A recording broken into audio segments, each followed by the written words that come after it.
سيد السادات يا منتهى بسم الله الرحمن الرحيم الحمد لله رب العالمين اللهم صل وسلم على سيدنا محمد وعلى آله صحبه أجمعين سبحانك لا علم لنا إلا ما علمتنا إنك الحمد لله. Malam insyaallah kita akan membahas segala hal yang berhubungan dengan Al-Quran karena Ramadan bulan Al-Quran sebagaimana yang kita tahu. Allah Subhanahu wa taala berfirman, "Syahrul Ramadan alladzi unzila fihi al-Qur'anu hudan lin-nas wa bayyinatin minal huda wal furqan." Jadi ada pertanyaan, kapan Al-Quran itu turun? Allah Subhanahu wa taala menjawab dalam Al-Quran, "Syahrul Ramadan alladzi unzila fihi al-Qur'an." Al-Quran itu turun pada bulan Ramadan. Terus bulan Ramadan itu kan panjang, 1 bulan.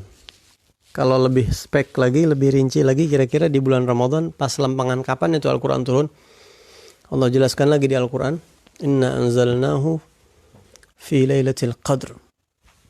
Sesungguhnya kami menurunkan Al-Quran pada malam Lailatul Qadar. Berarti bukan siang, tapi malam. Dan malamnya, 1 malam yaitu malam Lailatul Qadar. Dan turun yang dimaksud di sini adalah jumlatan wahidah. Turun secara sekaligus ya. 30 juz itu. Kemudian ada lagi keterangan lebih rinci lagi tentang turunnya Al-Quran kepada Nabi Muhammad SAW. Kapan? Kalau itu jumlatan wahidah tadi, Lailatul Qadar itu 1 Quran utuh. Turun itu ada 2 macam. Ada yang 1 Quran utuh, yaitu di malam Lailatul Qadar, di bulan Ramadan. Ada yang per kejadian, setiap peristiwa turun. Kalau itu ya 23 tahunan kurang lebih. Sesuai dari Nabi menjadi Rasul umur 40 sampai wafat. Nah kemudian Quran turun pertama kali kepada Rasul SAW ya adalah kapan? Pada tanggal 17 Ramadan. Turunnya pada tanggal 17 Ramadan. Nuzulul Quran yang ma'ruf kita ini di Indonesia mengadakan Nuzul Quran pada tanggal 17 Ramadan. Dari mana dasarnya bahwa Al-Quran itu turun pada 17 Ramadan? Yaitu turun kepada Nabi Muhammad dan Nabi menjadi Rasul pertama kali. Iqra bismi rabbik itu 17 Ramadan. Berdasarkan surat Al-Anfal ini ayat 41 Allah berfirman, ya, in kuntum amantum billah wa ma anzalna ala abdina yaumal furqan yaumal taqal jam'an. Ya, Allah berfirman di Al-Quran, in kuntum amantum billah, kalau kalian beriman kepada Allah, wa ma anzalna ala abdina, dan beriman kepada Al-Quran yang kami turunkan kepada hamba kami, yaitu Al-Quran. Kapan? Yaumal Furqan. Turunnya itu pada hari Al-Furqan. Hari Al-Furqan itu hari pemisah antara hak dan batil, terjadinya perang Badar, disebut Yaumul Furqan. Yaumal taqal jam'an, di hari itu berjumpa 2 pasukan, 2 kelompok besar, musyrikin dan muslimin. Dan itu terjadi pada tanggal 17 Ramadan. Artinya 17 Ramadan Quran pertama turun? Enggak, Quran bertahun-tahun turun. Kalau 17 Ramadan yang perang Badar itu. Tapi fi ilmillah, dalam ilmunya Allah Subhanahu wa taala, Allah Subhanahu wa taala kasih tahu bahwa turunnya Quran itu sama peristiwanya dengan perang Badar di hari yang sama, yaitu pada tanggal 17 Ramadan. Nah, jadi Quran itu turun bulan Ramadan, ya. Turun jumlatan wahidah di malam Lailatul Qadar dan juga secara spek kepada Nabi Muhammad pada tanggal 17 Ramadan. Itu pertanyaan kalau kapan Quran turun. Kemudian sekarang yang kedua, pembahasan kedua, ma huwal Quran? Apa itu Al-Quran? Jangan-jangan ada orang Islam bertahun-tahun jadi Muslim, dia nggak tahu definisi ta'arif Al-Quran. Ada? Siapa yang mau jawab di sini? Ma huwal Quran? Ya Fakhri, ya Ali, bas, udah. So, kul wahid ya'rif, semua orang tahu Al-Quran kitabullah udah semua. Naufal.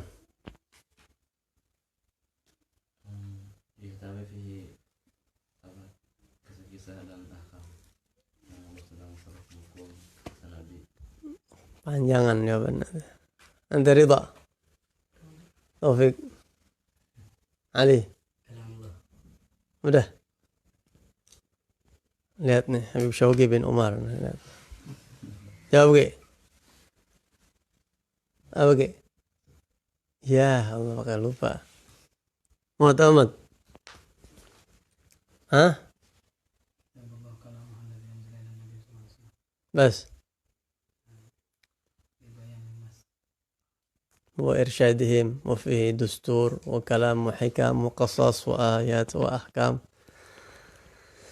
Syuf, ente harus tahu, setiap muslim itu harus tahu. Ente lagu sampai hafal, 10 lagu kadang-kadang sampai hafal lagu yang bahasanya kita kagak ngerti hafal karena orang Islam. Tapi definisi Al-Quran yang tahu. Kalamullah al-munzal ala Sayyidina Muhammadin sallallahu alaihi wasallam al-mu'jiz bi aqalli suwarin minhu wal muta'abbad bi tilawatih.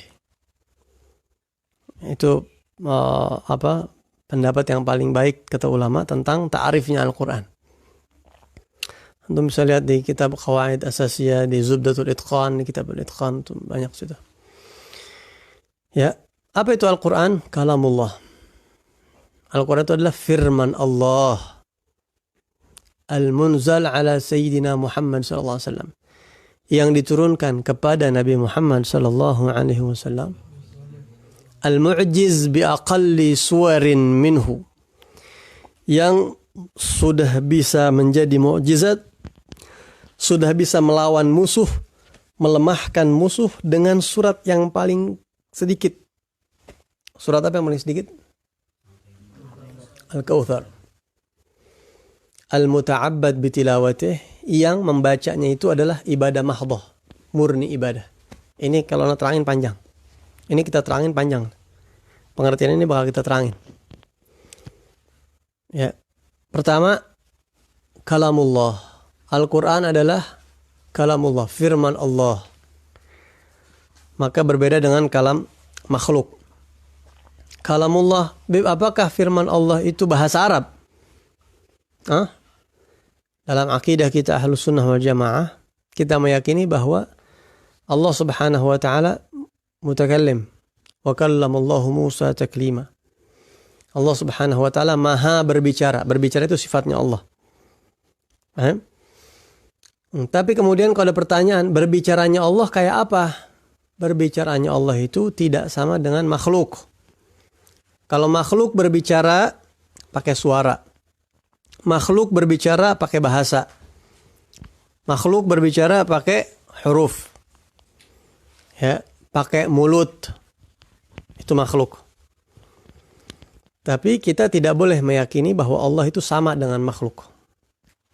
Laisa kamitslihi syai'un wa huwas samiul basir. Jadi firman Allah itu kalau dibilang enggak sama dengan makhluk, kok ini buktinya bahasa Arab Al-Quran. Inna anzalnahu Qur'anan Arabiyyan dan seterusnya.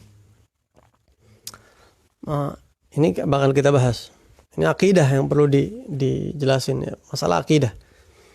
Allah Subhanahu wa taala berbicara bukan dengan huruf ataupun bukan dengan bahasa, bukan.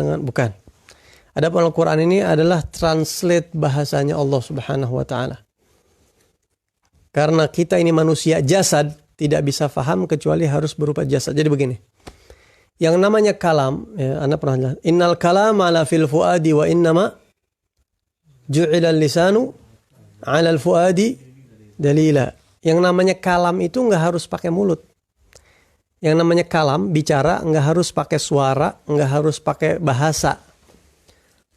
Paham?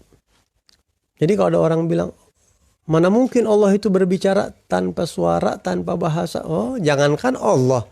Kita aja bisa memahami bahwasanya berbicara itu enggak selamanya harus pakai mulut, pakai bahasa, pakai suara, pakai huruf, enggak. Sering kita berinteraksi sama orang, ngobrol sama orang, bicara sama orang, dialog sama orang, enggak pakai bahasa, enggak pakai huruf. Sering kita. Contoh anak kecil. Anak kecil itu kalau lagi lapar, emaknya tahu, oh lapar dia. Emang ngomong tuh anak kecil? Enggak. Oh ini anak lagi marah. Oh ini anak lagi begini. Oh ini anak pengen anu. Oh ini anak pengen begitu. Paham? Kadang-kadang kita memahami bahasa binatang bahkan.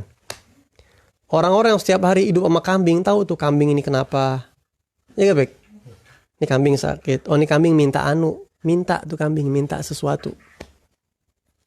Oh ini kambing pengen ini, pengen ini. Atau bahkan kadang-kadang kita ngobrol sama orang nggak pakai mulut.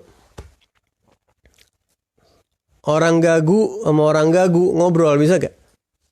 Bisa. Kan nggak ada suaranya. Ada bahasa yang lain. Karena intinya, aslinya kalam itu di hati. Innal kalama la fil fuadi. Sesungguhnya kalam itu dalam hati. Wa inna ma ju'ilal lisanu alal fuadi dalila. Lisan ini dijadikan hanya sebagai penerjemah bahasa hati aja.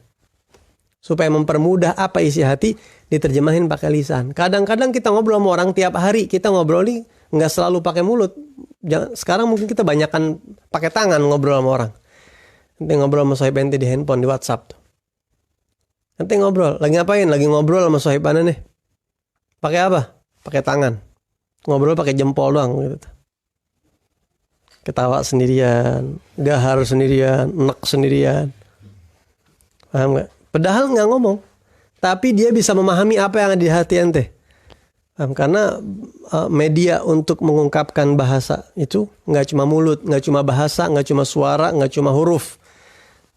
Ya kita aja makhluk kadang-kadang berbicara tanpa bahasa, tanpa suara, tanpa huruf. Innal kalama la fil fuadi wa innama ju'ilal lisanu 'alal fuadi dalila. Tapi karena manusia ini adalah makhluk yang ada sosoknya, ada badannya, ada fisiknya. Ada fisik, muka, tangan. Kita butuh melihat, mendengar untuk memahami sesuatu. Maka Allah pun berbicara kepada hambanya itu butuh media. Medianya apa? Huruf. Huruf-huruf Al-Quran itu media untuk memahami bahasanya Allah Subhanahu Wa Taala. Paham? Ini pun bahasanya sangat tinggi. Jadi bukan berarti Allah itu berbicara bahasa Arab, bukan. Ya, nah, bahasa Arab menjadi bahasa yang paling mulia karena dipilih sama Allah menjadi bahasanya Tuhan, bahasanya Allah yang paling bisa menerjemahkan bahasa Tuhan kepada makhluk itu bahasa Arab. Berarti luar biasa bahasa Arab itu, bahasa yang paling lengkap, hurufnya yang paling indah, sastranya begitu, sehingga dipilih oleh Allah Subhanahu Wa Taala menjadi firman-Nya. Ada kalamullah. Ya, dan kalau kita bahas lagi kepanjangan, kalamullah itu gadim. Kepanjangan kalau kita bahas. Kemudian al-munzal ala Sayyidina Muhammad. Firman Allah yang diturunkan kepada Nabi Muhammad SAW. Firman Allah yang diturunkan kepada Nabi Muhammad SAW. Artinya Al-Quran ini diturunkan kepada Rasulullah SAW. Ada kalanya Nabi itu mendapatkan wahyu, tapi nggak selamanya itu berupa Quran, begitu. Paham ya? Tapi kalau Quran itu pasti wahyunya Allah Subhanahu Wa Taala. Nah, al-munzal ala Sayyidina Muhammad. Berarti kalau diturun kepada nabi-nabi yang lain bukan Quran. Turun kepada Nabi Isa, kepada Nabi Fulan itu bukan Quran. Yang diturunkan kepada Nabi Muhammad SAW itu adalah Al-Quran. Kemudian al-mu'jiz bi aqalli suwarin minhu. Al-Quran ini mu'jiz. Apa mu'jiz? Mu'jizat. Al-Quran ini adalah mu'jizat. Apa arti mu'jizat? Mu'jizat itu adalah kalau dari bahasa Arab a'jaza yu'jizu artinya melemahkan. Membuat lemah. Membuat lemah siapa? Membuat lemah musuh. Karena pasti setiap rasul itu punya musuh. Wa kadzalika ja'alna likulli nabiyyin aduwwa. Setiap rasul, setiap utusan Allah pasti punya musuh yang mencari kelemahan Islam. Mencari kelemahan Nabi Muhammad, mencari kelemahan agama syariah yang dibawa sama Nabi Muhammad SAW. Nah, sehingga Quran ini harus bisa melemahkan musuh. Sebelum musuh melemahkan syariat. Di dalam Burdah dikatakan apa? Raddat balaghatuha da'wa mu'aridhiha raddal ghayuri yadal jani anil hurami. Jangan coba-coba utak-atik.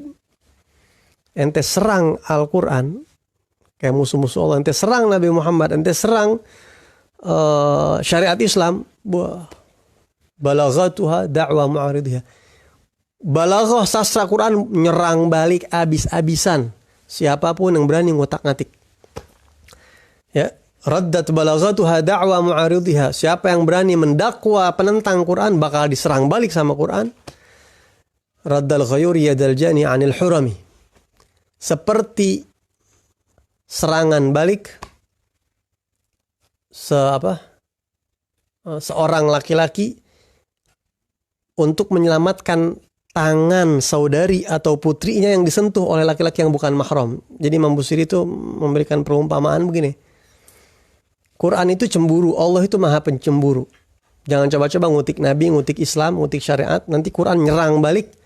Perumpamaannya seperti apa? Seperti ente punya adik perempuan atau ente punya anak perempuan yang tahu-tahu lagi jalan sama ente, ada orang yang coba-coba megang anak perempuan ente.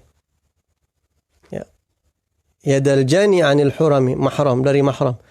Tahu-tahu mahram ente yang perempuan ini ada yang pegang, ente pasti langsung tepis tuh tangan. Galil adab. Gitu. Paham ente? Galil adab ente. Begitu, lu pegang-pegang anak gua, lu pegang-pegang adik gua, gil adab lu. Begitu langsung raddat balaghatuha da'wa mu'aridha. Coba-coba sedikit langsung.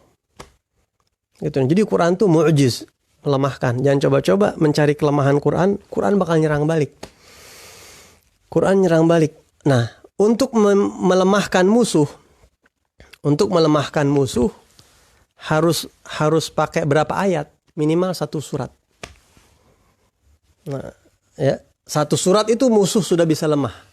Musuh Islam sudah dikalahkan sama Al-Quran dengan surat yang paling pendek. Dengan 1 surat aja, dan surat yang paling pendek di Al-Quran adalah Al-Kautsar. Yang penting surat. Ya. Allah Subhanahu wa taala berfirman di Al-Quran. Allah berfirman di Al-Quran apa? Am yaquluna taqawwalah. Ya. Jadi begini, Al-Quran ini katanya bukan firman Allah. Ya. Quran ini katanya bukan firman Allah. Jadi begini, kalau ente pengen tahu, begini sebentar. Ente mau tahu agama itu benar apa enggak, patokannya apa? Di dunia ini ada banyak agama. Ada agama A, B, C, D, E, F, G, dan seterusnya. Kalau ente mau cari tahu, misalnya ada orang ateis, dia nggak ikut agama apapun. Tahu-tahu dia pengen ikut satu agama. Ya, ane pengen beragama tapi kira-kira agama mana yang paling cocok buat ane? Agama mana yang paling cocok buat ane? Dia cari tahu agama mana yang benar, bagaimana caranya? Bukan lihat orangnya, bukan. Kalau ente lihat orangnya Jumatan sendal pada hilang di masjid. Sendal pada hilang. Ana mau ikut orang Islam. Coba lihat orang Islam sendal pada hilang, ada yang koruptor, begitu. Kelempengan yang dilihat, yang begitu yang diangkatnya lagi sama media. Ya. Kalau ngelihat orang agama lain, kalau kita sebutin ntar pada marah lagi. Lebih parah lagi. Agama lain, ada yang tokoh agamanya Waliyahudzubillah min dzalik, kita nggak mau ceritain dah. Ya, kalau ngelihat orang setiap penganut agama pasti orang-orangnya ada yang benar ada yang kagak. Nah, kalau orang cerdas itu kalau mau ngikut satu agama yang dicek itu adalah kitab sucinya. Kalau nanti mau tahu sebuah agama itu benar apa enggak, cek kitab sucinya. Mana kitab suci yang benar, itulah agama yang benar. Coba sekarang Al-Quran itu firman Tuhan bukan? Banyak orang-orang yang mau bikin ragu, menebarkan keraguan kepada umat Islam bahwa Quran ini bukan dari Allah, bukan. Am yaquluna taqawwalah. Orang-orang kafir mengatakan Muhammad itu bikin-bikin Quran. Bal la yu'minun. Apa kata Allah? Falyatu bihaditsin mithlih. Falyatu bihaditsin mithlih. Suruh coba yang enggak percaya sama Quran, suruh bikin Quran tandingan seperti Quran mithlih. In kanu shodiqin, kalau memang mereka benar Quran ini bukan dari Allah. Coba ayo. Kalau ini bikinan Muhammad, ente bisa bikin juga, coba bikin. Paham? Ditantang sama Allah Subhanahu wa taala. Ditantang sama Allah Subhanahu wa taala. Ayo yang enggak percaya sama Quran, silahkan bikin kitab yang sama dengan Quran. Coba ditantang. Kalau ente bisa bikin, berarti ente telah melemahkan Al-Quran. Kemukjizatan Al-Quran luntur. Tapi sampai gini hari belum ada, ya, belum ada yang bisa bikin Quran tandingan. Belum ada yang bisa bikin Quran tandingan. Bahkan Allah Subhanahu wa taala berfirman, Qul, di dalam surat Al-Isra itu ayat 88, Qul la in ijtama'atil insu wal jin. Andai kata jin dan manusia semuanya kumpul, bersekongkol, berkoalisi, ala an ya'tu bimithli hadzal Qur'an, demi untuk membuat Quran tandingan yang sama seperti Quran ini, la ya'tuna bimithlihi. Mereka nggak bakalan bisa bikin Quran yang seperti ini, nggak ada. Walau kana ba'duhum li ba'din dhahira. Walaupun jin dan manusia semua saling tolong menolong satu sama lain, saling membela, nggak ada yang bisa. Bikin cerita yang udah ratusan ribuan tahun ke belakang masukin, hikmah-hikmah masukin, susunan katanya, sastranya, kejadian-kejadian yang di seluruh alam jagat raya ini, laut yang ada pisah atau yang tawar sama yang asin, kejadian-kejadian kiamat, suruh bikin, kumpul semua jadi satu, nggak ada yang bisa.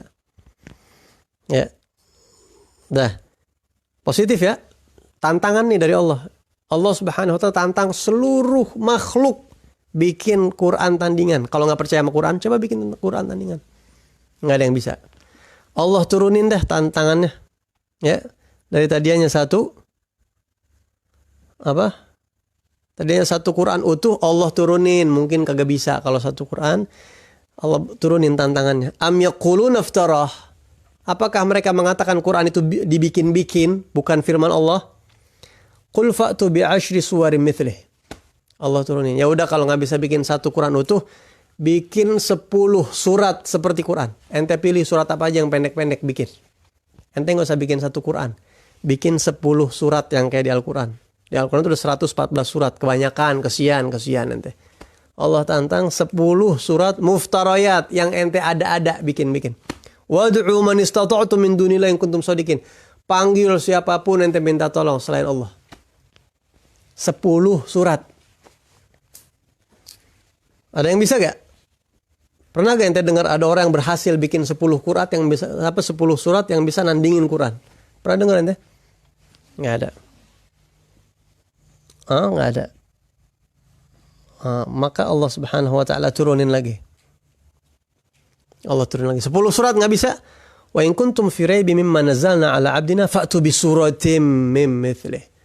Kalau ente nggak bisa bikin 10 surat, bikin satu surat dah, ayo. Wad'u syuhada'akum min dunillah. Panggil saksi-saksi ente panggil semua. Ya. Fa'tu bi suratin mithlih. Turunin ente bikin satu surat yang bisa nandingin Quran. Jadi Quran itu nggak bisa ditandingin sampai kapanpun. Bahkan satu surat itu udah bisa melemahkan seluruh orang yang nggak percaya sama Quran. Satu surat. Kita cari surat, cari deh yang paling pendek. Nggak usah surat yang paling panjang. Satu surat yang paling pendek. Surat apa?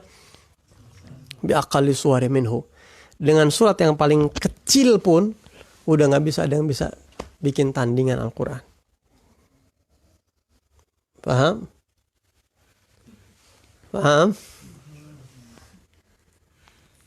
Ya. Jadi paham ya Ali? Iya paham aja udah gitu ya, paham ya insyaallah gitu. Manggut-manggut aja enggak apa.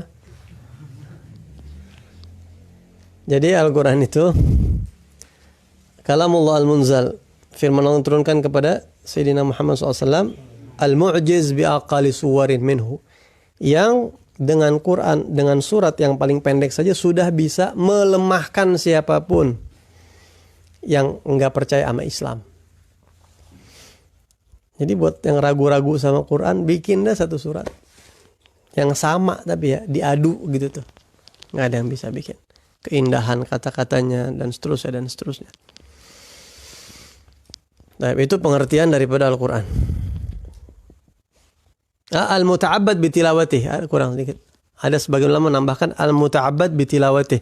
Firman Allah yang turunkan kepada Nabi Muhammad yang tilawatuhu, membaca Quran itu adalah ibadah. Bacanya aja udah ibadah mahdhah. Ente contoh misalnya baca hadis. Ibadah bukan baca hadis? Bukan. Ya kalau mempelajari hadis ibadah. Ya. Tapi kalau ente baca doang Bismillahirrahmanirrahim.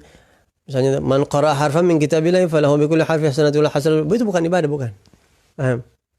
Ya, apalagi bacaan apapun yang lain begitu. Bacaan yang murni ibadah itu diantaranya Al-Quran. Bifahmin atau bi ghairi fahmin. Faham kayak nggak faham kayak baca Quran ibadah.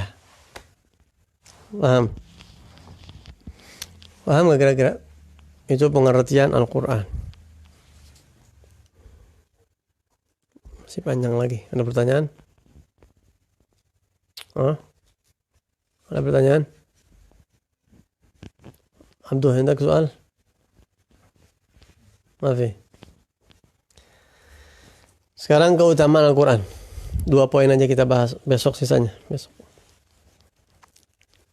Kemuliaan Al-Quran. Kira-kira Al-Quran mulia nggak? Mulia banget.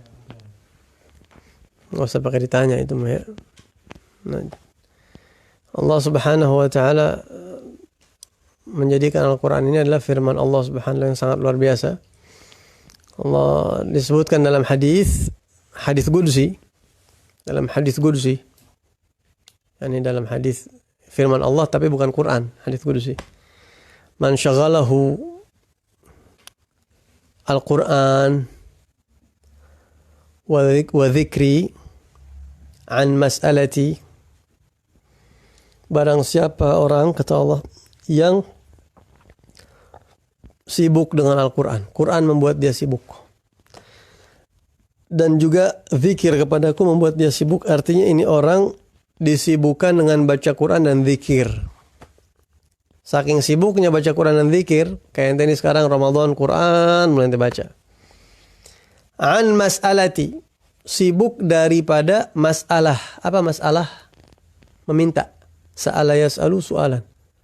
Daripada meminta, saking sibuknya baca Quran, saking sibuknya zikir, kagak sempat doa sama Allah, minta, ya Allah saya minta saya minta ini, saya minta itu. Kata Allah, orang yang seperti ini, a'taituhu afdhala ma u'tis sa'ilin. Aku akan berikan kepada orang yang sibuk dengan Quran, sibuk dengan zikir, sampai-sampai dia lupa doa kepada aku, lupa minta hajat-hajatnya kepada aku akan berikan kepada dia hal terindah yang lebih utama daripada apa-apa yang aku berikan kepada orang-orang yang banyak berdoa kepada aku. Paham tuh? Ada orang nih doa sama Allah, minta anu, dikasih sama Allah. Ada orang doa, ya Allah minta anu, dikasih. Ribuan orang minta sama Allah, ribuan orang dikasih sama Allah. Kasih sehat, dikasih ampunan, kasih taufik, kasih ini. Hajat, mintanya dikabul, apa segala macam. Ini orang nggak sempat doa banyak kayak mereka. Kenapa? Sibuk baca Quran, zikir. Kata Allah, ente diam-diam, anak kasih ente yang lebih hebat daripada yang anak kasih mereka loh, yang banyak minta sama anak. Paham? Jadi ibaratnya duduk manis aja udah ente nggak perlu doa, dikasih sama Allah. Kalau orang yang sibuk dengan Al-Quran. Wa fadlu kalamillah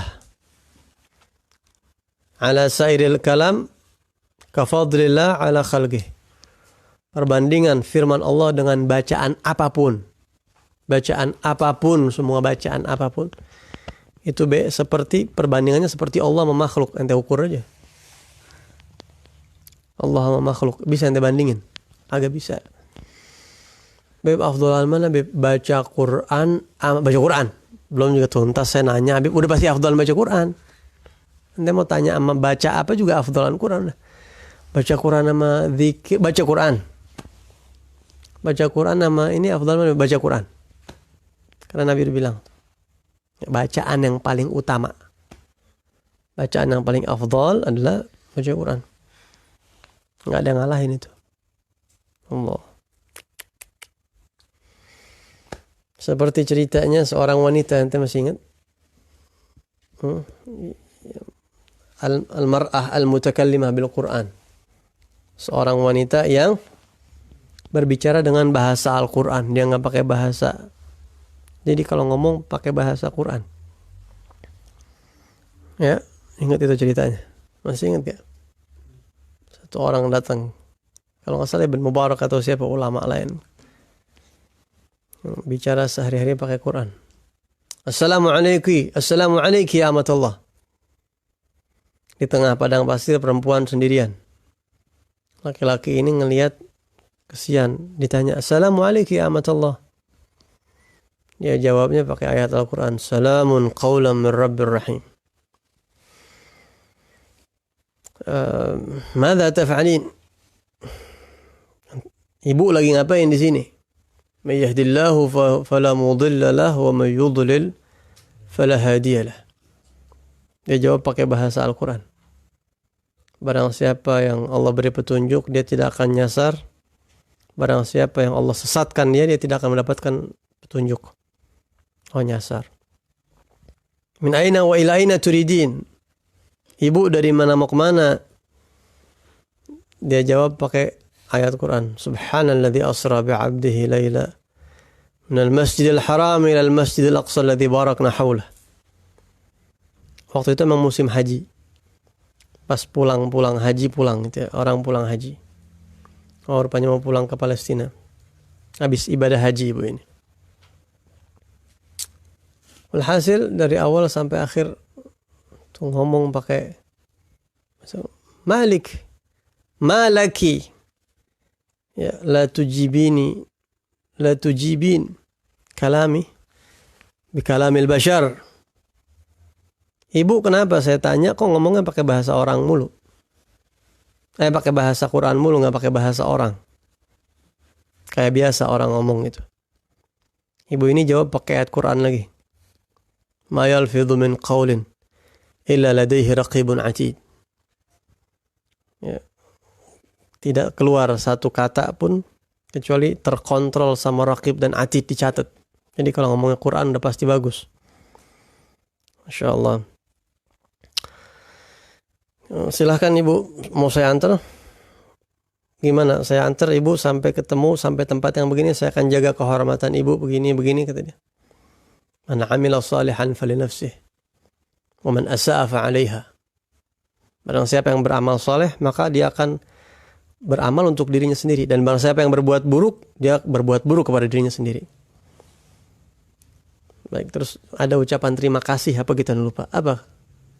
Ucapan terima kasih apa? Man syakara fa inna ma yashkuru nafsihi, begitu ha? Ya. Tengah jalan si laki-laki ini bertanya, "Alaki zauj?" Ibu udah nikah, punya suami apa kagak? Karena kan rapat, hitam-hitam gitu. Ibunya ini jawab pakai ayat Quran. Ya ayyuhalladzina amanu la tas'alu an asya'a in tubda lakum tasukum. Wahai orang-orang yang beriman, jangan suka nanya-nanya sesuatu yang kalau nanti dikasih tahu jawabannya nggak enak dengarnya. Ente nggak enak dengarnya. Ya khair, maafin saya nggak nanya lagi. Sampai di tengah jalan ketemu satu rombongan. Terus rombongan itu ngelihat gitu, ketemu rombongan ibu ini nggak taunya. Terus ada 3 orang laki-laki yang ngenalin, yang nyamperin ibu ini. Nanya, "Man haula?" Siapa tuh 3 laki-laki datang nyamperin? Siapa mereka? Mereka itu siapa? Ibu ini juga jawab pakai ayat Quran. Lidzakari mithlu hadzil unthayain. Jatah warisan anak laki-laki 2 kali anak perempuan. Oh, anaknya. Udah.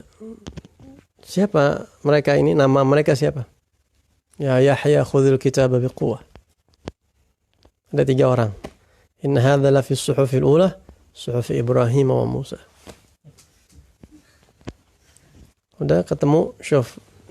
Wahai para pemuda, ini ibu kalian saya temukan di tengah padang pasir. Ya, dan subhanallah ibu kalian ini dari pertama ketemu saya sama dia sampai sekarang ngomongnya pakai Quran. pakai ayat Quran. Sama anak doang begitu apa sama kalian juga di rumah begitu? Itu anak jawab, sama kami juga Tuhan. Sama kita di rumah sehari-hari dengan bahasa Al-Quran. Udah lama kayak begini, benten. Kata anak-anaknya mundu 30 sana. Ibu kita kayak begini udah 30 tahun. Setiap hari ngomong pakai ayat Al-Quran. Dia baca Quran terus. Dibalikin tuh. Masya Allah. Orang Palestina katanya, orang Syam. Ya.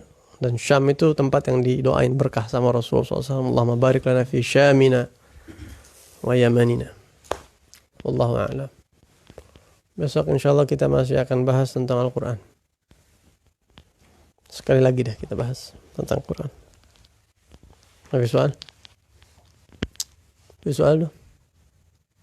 Khair nakhtim. Fatiha Allah ta'ala futuh al-arifin. يفقهنا وإياكم في الدين ويجعلنا من الراسخين في العلم واليقين وإلى حضرة النبي صلى الله عليه وسلم الفاتحة.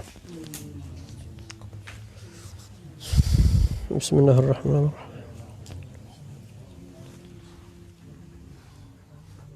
مالك يوم الدين إياك نعبد اهدنا الصراط المستقيم صراط الذين أنعمت عليهم ربنا تقبل منا إنك أنت السميع العليم وتب علينا إنك أنت التواب الرحيم. وصلى الله على سيدنا محمد النبي الأمي وصحبه وسلم. سبحان ربك رب العزة عما يصفون سلام على المرسلين الحمد لله رب العالمين. سبحانك اللهم وبحمدك أشهد أن لا إله إلا أنت أستغفرك وأتوب إليك. اللهم صل على محمد.